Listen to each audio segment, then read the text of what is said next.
Salut tout le monde, et on se retrouve pour la lecture de la plateforme d'organisation des communistes libertaires. Il a été publié en 1926 par le groupe Dielo-Truda. Donc on va commencer par l'introduction. Il est très significatif qu'en dépit de la force et du caractère incontestablement positif des idées libertaires, de la netteté et de l'intégrité des positions anarchistes face à la révolution sociale, et enfin de l'héroïsme et des sacrifices innombrables apportés par les anarchistes dans la lutte pour le communisme libertaire, le mouvement anarchiste est resté toujours faible malgré tout cela et a figuré le plus souvent dans l'histoire des luttes de la classe ouvrière comme un petit fait, un épisode et non pas comme un facteur important.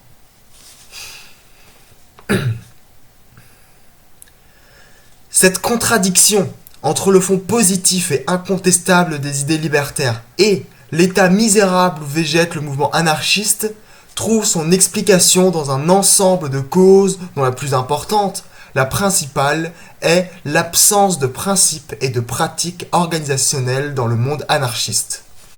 Dans tous les pays, le mouvement anarchiste est représenté par quelques organisations locales préconisant une théorie et une tactique contradictoires, n'ayant point de perspective d'avenir ni de continuité dans le travail militant, et disparaissant habituellement presque sans laisser la moindre trace derrière eux.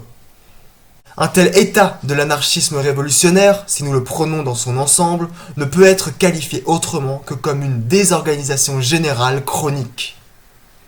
Telle la fièvre jaune, cette maladie de la désorganisation s'est introduite dans l'organisme du mouvement et la secoue depuis des dizaines d'années. Il n'est pas douteux, toutefois, que cette désorganisation a sa source dans quelques défectuosités d'ordre théorique, notamment dans une fausse interprétation du principe d'individualité dans l'anarchisme. Ce principe étant trop souvent confondu avec l'absence de toute responsabilité. Les amateurs de l'affirmation de leur « moi » uniquement en vue d'une jouissance personnelle, s'en tiennent obstinément à l'état chaotique du mouvement anarchiste et se réfèrent, pour le défendre, au principe immuable de l'anarchisme et de ses maîtres. Or, les principes immuables et les maîtres démontrent justement le contraire. La dispersion et l'éparpillement, c'est la ruine. L'union étroite, c'est le gage de la vie et du développement. Cette loi de la lutte sociale s'applique aussi bien aux classes qu'aux partis.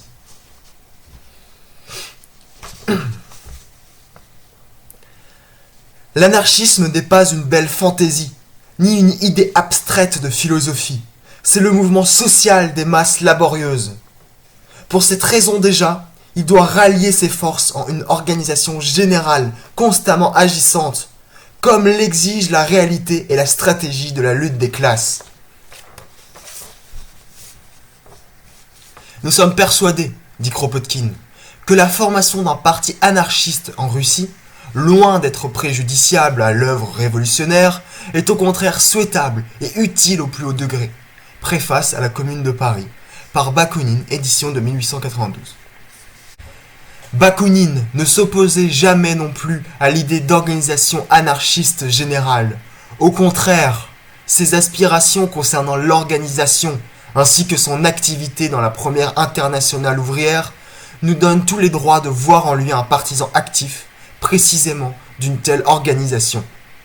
En général, tous les militants actifs, ou presque, de l'anarchisme combattirent toute action éparpillée et songèrent à un mouvement anarchiste soudé par l'unité du but et des moyens.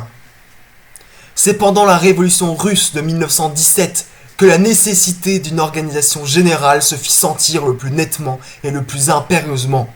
Ce fut au cours de cette révolution que le mouvement libertaire manifesta le plus haut degré de démembrement et de confusion. L'absence d'une organisation générale amena beaucoup de militants actifs de l'anarchisme dans les rangs des bolcheviks. Elle est la cause de ce que beaucoup de militants restent actuellement dans un état de passivité, empêchant toute application de leurs forces qui sont souvent d'une grande importance. Nous avons un besoin vital d'une organisation qui, ayant rallié la majorité des participants au mouvement anarchiste, établirait dans l'anarchisme une ligne générale, tactique et politique qui servirait de guide à tout le mouvement. Il est temps pour l'anarchisme de sortir du marais de la désorganisation, de mettre fin aux vacillations interminables dans les questions théoriques et tactiques les plus importantes, de prendre résolument le chemin du but clairement conçu et de mener une pratique collective organisée. Il ne suffit pas, cependant, de constater la nécessité vitale d'une telle organisation. Il est nécessaire encore d'établir la méthode de sa création. Nous rejetons comme théoriquement et pratiquement inapte l'idée de créer une organisation d'après la recette de la synthèse, c'est-à-dire réunissant des représentants des différentes tendances de l'anarchisme. Une telle organisation, ayant incorporé des éléments théoriques et pratiquement hétérogènes, ne serait qu'un assemblage mécanique d'individus concevant d'une façon différente toutes les questions du mouvement anarchiste, assemblage qui se désagrégerait infailliblement à la première épreuve de la vie. La méthode anarcho-syndicaliste ne résout pas le problème d'organisation de l'anarchisme, car elle ne donne pas la priorité à ce problème, s'intéressant uniquement à sa pénétration et à son renforcement dans les milieux ouvriers. On ne peut cependant pas faire grand-chose dans ces milieux, même en y prenant pied dans une certaine mesure, si l'on ne possède pas une organisation anarchiste générale. L'unique méthode menant à la solution du problème d'organisation générale est, à notre avis, le ralliement des militants actifs de l'anarchisme sur la base de positions précises, théoriques, tactiques et organisationnelles, c'est-à-dire sur base plus ou moins achevée d'un programme homogène. L'élaboration d'un tel programme est l'une des tâches principales que la lutte sociale des dernières années impose aux anarchistes. C'est à cette tâche que le groupe d'anarchistes russes à l'étranger consacre une part importante de ses efforts. La plateforme d'organisation, publiée ci-dessous, représente les grandes lignes, l'armature d'un tel programme. Elle doit servir de premier pas vers le ralliement des forces libertaires en une seule collectivité révolutionnaire active, capable d'agir, l'union générale des anarchistes. Nous ne nous faisons pas d'illusions sur telle ou telle lacune de la présente plateforme. Sans aucun doute, en a-t-elle. Comme du reste, toute démarche pratique nouvelle d'une certaine importance. Il se peut que certaines positions essentielles y soient omises, ou que certaines autres y soient insuffisamment traitées, ou que d'autres encore y soient, au contraire, trop détaillées ou trop répétées.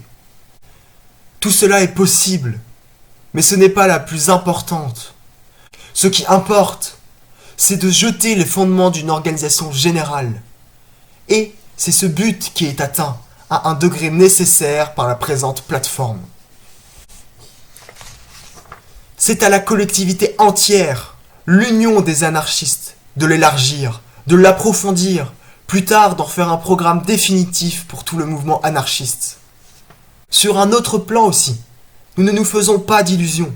Nous prévoyons que plusieurs représentants du soi-disant individualisme et de l'anarchisme chaotique nous attaqueront la bave aux lèvres et nous accuseront d'avoir enfin les principes anarchistes. Nous savons cependant que les éléments individualistes et chaotiques comprennent sous le titre de principes libertaires et je m'en foutisme la négligence et l'absence de toute responsabilité qui portèrent à notre mouvement des blessures presque inguérissables et contre lesquelles nous luttons avec toute notre énergie, toute notre passion. C'est pourquoi nous pouvons en toute tranquillité négliger les attaques venant de ce camp. Nous fondons nos espoirs sur d'autres militants, sur ceux qui restaient fidèles à l'anarchisme, ayant vécu et souffert la tragédie du mouvement anarchiste, cherchent douloureusement une issue. Et puis, nous fondons de grandes espérances sur la jeunesse libertaire, qui, née sous le souffle de la révolution russe et prise, dès le début, dans le cercle des réalités concrètes, exigera certainement la réalisation de principes organisationnels et constructifs de l'anarchisme.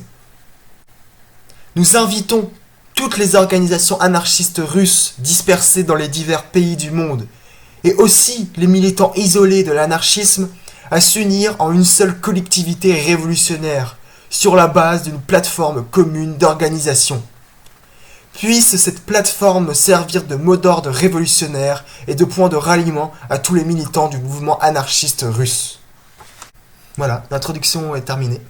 J'ai récupéré ce texte sur The Nestor Makhno Archive. J'ai volontairement passé 3 intros avant, qui ont été écrites plus tard, 1989, si je ne me trompe pas. Je pense pas les lire, peut-être, je sais pas, on verra. Mais si en tout cas vous voulez aller les lire, je vais mettre le lien du site dans la description. Donc sur ce site, vous pouvez trouver plein de textes qui sont en lien avec Nestor Makhno. Donc effectivement, Nestor Makhno a participé à l'écriture de la plateforme. Vous pouvez aussi notamment trouver des critiques de cette dite plateforme parce qu'elle a été beaucoup critiquée dans le mouvement anarchiste.